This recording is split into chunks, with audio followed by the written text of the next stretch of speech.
Another interesting matchup for you. Yeah. You and John have been scheduled to do it more than once, right? Or is this the first time you've been booked to fight him? No, yeah, this is the first time. Yeah. Yeah. But I don't know. It was like one of those ones where I was like, I think this could be coming soon. So. Yeah. But I'm never one to be like, oh, I'm gonna pick and choose my fight. Just like, what do you got? Let's do it. Yeah. It seems like a logical matchup, though. Given where you both stand in the division and stuff. Yeah. Were you happy when they gave you the call with it? Yeah. I was like, cool, sounds good.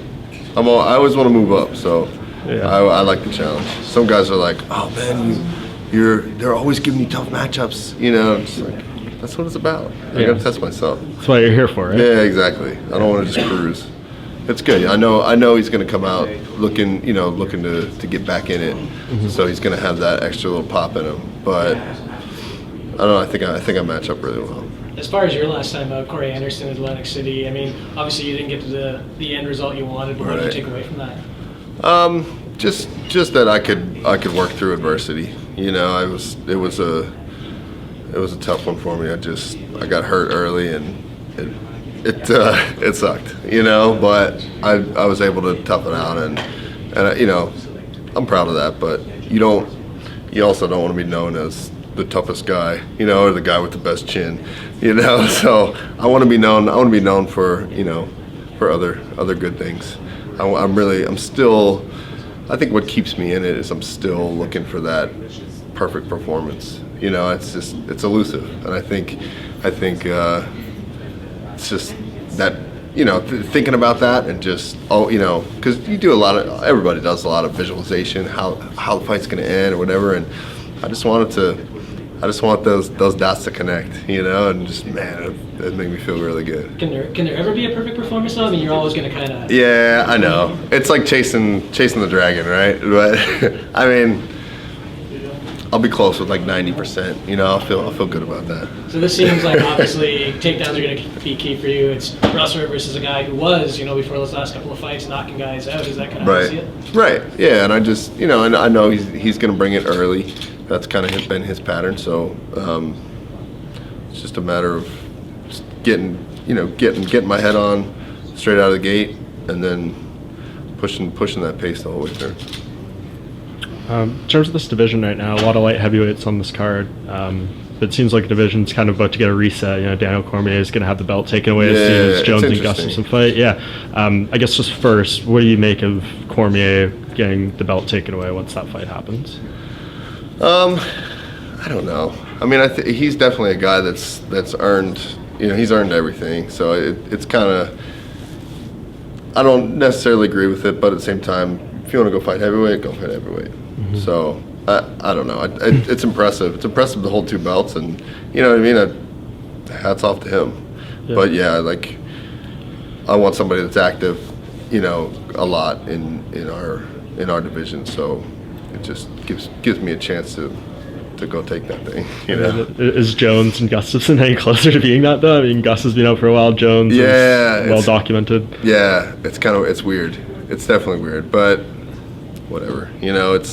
It's become a popularity contest these days, so I'm not into it. I just want to do my thing, and just have a good time and whatever. I'm not looking to make a big show or be someone that I'm not. Like, this is who I am, and that's what you're gonna get.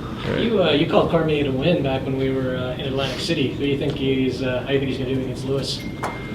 I think that'll be another good one for him. He has heavyweights numbers. He's had them for a long time, and he's a tough dude. And it's funny because you look at him, he's doesn't have the height, doesn't have the reach, but he's just always in it, always tough, and he has a good mentality.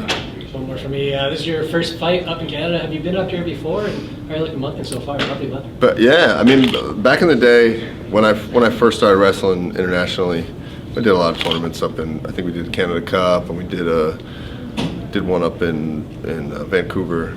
So I know Canada pretty well. I like it. And as a kid, I grew up in Pennsylvania, so as a kid, we'd come up and check out Niagara Falls and all that stuff. But I was actually excited to come to Moncton because I've never been here. I don't really know anything about it, and I like it.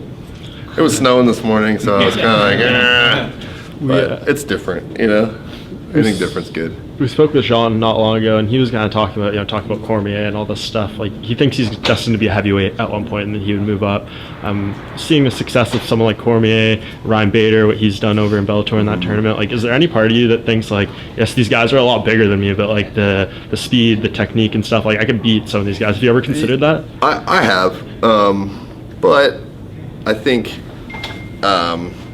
like I did that. I played that game for so, like, I wrestled heavyweight for a long time, and keeping my weight up was such a chore. And like, I think my biggest, I was 265, and I was like maxed out, you know what I mean? And just like stuff in my face, and just it becomes, I'd rather cut weight, honestly.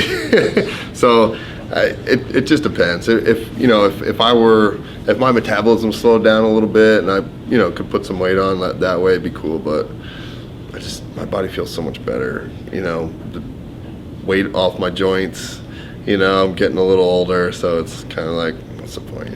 Yeah, 185 seems like a stretch, but if there was 195, would that be like your perfect Yeah, I think spot? 195 would be perfect for me, because I cruise pretty easily cutting weight, but I think, 85 is just, I don't know, it's kind of uncharted territory for me. I'd really have to feel it out for a while, and see if I still had the same juice in me.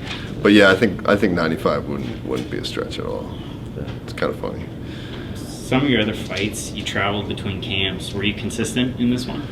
I was pretty consistent. I was in Denver, and that training situation, we didn't have the bodies there. So I came down to Alliance down San Diego, and I've been there probably 4 months. So I did a pretty solid stint there, and it was a place I was comfortable with right away. Phil Davis trains there. We're both Penn State guys. We've known each other forever, and there's good bodies, and I felt comfortable. Like, I really like Dom Cruz, and you know what I mean. We get along. So really, I stepped in, and in a week I was like, yeah, this works for me. I like it.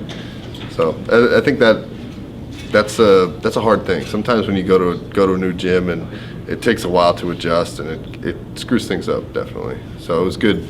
There was a quick transition, and then I could just feel comfortable for a few months, get ready to go. You had mentioned Phil Davis. I mean, is AJ Matthews the guy that you brought along so you to be in your corner? Yeah.